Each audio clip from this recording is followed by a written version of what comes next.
Olá, amigos! Olha nós aqui com mais uma edição das Dicas de Estudo da Polis. Dessa vez a gente vem com uma dica muito especial. Muita gente acha que história é decoreba. Cansei de escutar isso aí. Tá? História é decoreba, eu tenho que decorar, mas ao mesmo tempo eu escuto muita gente me perguntando se tem jeito de estudar história sem ser decorando. Bom, em primeiro lugar, a história não é para decorar, tá? Não é para decorar. História é para entender. A gente precisa entender os fatos históricos, a gente precisa entender os processos históricos. Então a dica que eu quero passar para você agora é a seguinte: como estudar história sem ter que decorar, tá? Então a dica é muito simples. Para não decorar, você precisa contextualizar os fatos históricos. Contextualizar significa entender o contexto que gerou aquele fato histórico.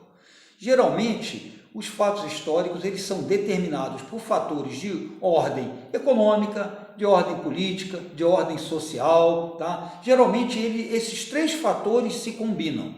É claro que dependendo do fato ou do processo histórico que você esteja estudando, há concorrência de outros fatores. Eu não posso falar, por exemplo, na não concorrência, na não interferência, na não influência de fatores de ordem cultural, tá, ou religiosa, quando eu estudo, por exemplo, o Renascimento. Tá? Evidentemente, o Renascimento ele teve influência, ou teve fatores, vamos colocar assim, de natureza cultural e religiosa. Tá? O Renascimento ele veio para jogar por terra aquela cultura teocêntrica determinada pela Igreja durante toda a Idade Média. Então aí eu vou ter também que inserir nessa minha contextualização, além de fatores de ordem econômica, além de fatores de ordem política, né, além de fatores de ordem social, eu vou ter que inserir também fatores de ordem cultural, de ordem religiosa, tá ok? Mas no geral a gente tem a influência, tá? Funcionam como fatores determinantes a estrutura, a organização econômica, a organização política e a estrutura social que envolveu aquele fato histórico. Tá? Então, eu vou mostrar para vocês um exemplo prático de como contextualizar um fato histórico. Eu vou pegar a independência do Brasil, vou pegar um exemplo assim bastante clássico. Tá? Você pode estudar a independência do Brasil apenas de uma maneira factual. Então, por exemplo, em 1808 a corte portuguesa veio para o Brasil, aí o Brasil virou Reino Unido de Portugal, aí veio a Revolução do Porto, Dom João VI foi para Portugal, deixou Dom Pedro I aqui, aquela história toda que você conhece, né, que culminou aí com o 7 de setembro. Isso aí é decoreba. Tá? Você ficar decorando a sequência dos fatos, né, não é estudar a história. História não é isso. História é compreensão. História é entender contextos, estabelecer relações, né? É estabelecer uma ordem de causas, de consequências, de desdobramentos. Tá? Então, é importante que você aprenda a fazer essa contextualização. E o fundamental é você entender quais foram os aspectos econômicos, políticos e sociais que concorreram para que aquele fato ocorresse, para que aquele fato histórico ocorresse. Então é assim que se estuda a história, tendo essa visão contextualizada do fato histórico. Você pode fazer isso através de um esquema, tá? Montar um esquema e entender que fatores, tá, dentro daquele contexto que determinaram aquele fato histórico. Vou dar o exemplo então da independência do Brasil.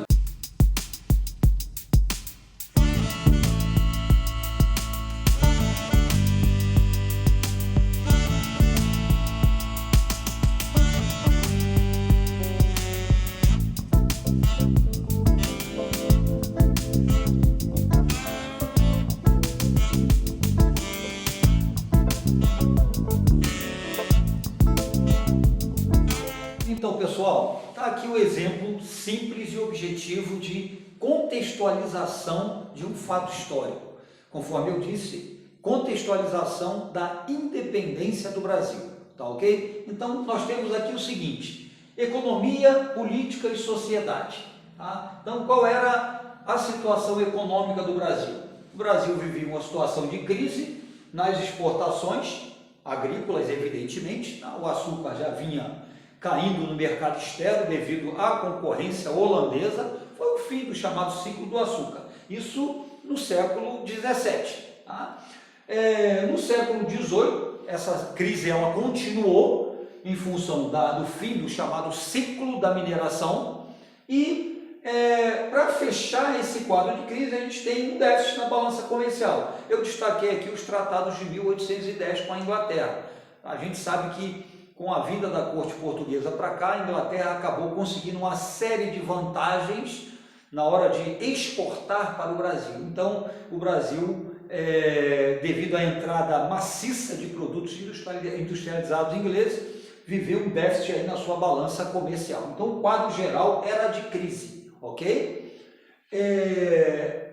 Politicamente, o Brasil, qual era a situação do Brasil? O Brasil era Reino Unido de Portugal, não era uma simples colônia, era sede do reino português, foi uma coisa que aconteceu com a vinda da corte para cá, ok? Então o Brasil não era mais uma simples colônia e estava politicamente submetido ao Estado absolutista português, ou seja, era um modelo de Estado absolutista, o mesmo que funcionava em Portugal, com Dom João VI, evidentemente, à frente como príncipe regente, ele que estava governando Portugal, ok?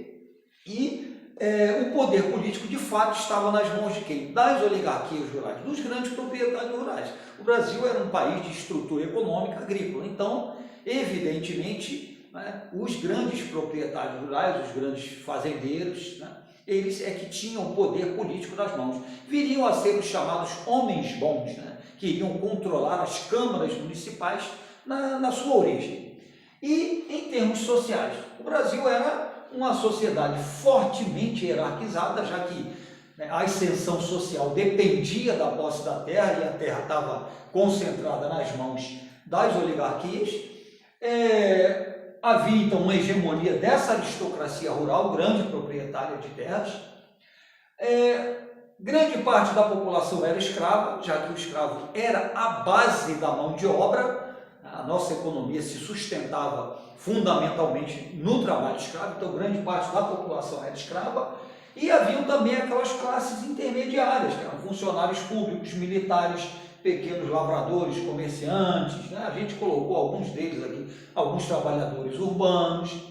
Então esse aqui foi o contexto que envolveu o processo de independência do Brasil. É claro que houve a concorrência de fatores externos. Evidentemente, a expansão do Império Napoleônico, a ocupação de Portugal pelos franceses e o deslocamento da corte para cá foi que desencadeou de fato esse processo de independência. Aí já é uma questão realmente mais factual. Mas aqui está uma forma simples de você entender qual foi o contexto do Brasil quando teve início o processo de independência. Você pode fazer isso aí com qualquer fato histórico, tá? Dê prioridade ao aspecto econômico, ao aspecto político e ao aspecto social, como a gente fez aqui, tá ok? Na próxima dica de estudo da polis, a gente vai falar com vocês sobre como fazer uma resenha de um texto de história. Muitas vezes você pega um texto imenso e você não sabe como vai conseguir gravar aquilo ali, não é decorar, é gravar, é entender aquilo ali. Então a gente vai ensinar uma técnica muito legal para vocês de como fazer uma resenha, uma desconstrução e uma reconstrução em forma de resenha de um texto histórico. Tá? Não perca, tá? É a próxima edição da dica e de estudo da polis. Tá bom, gente? Um abraço para vocês e até a próxima.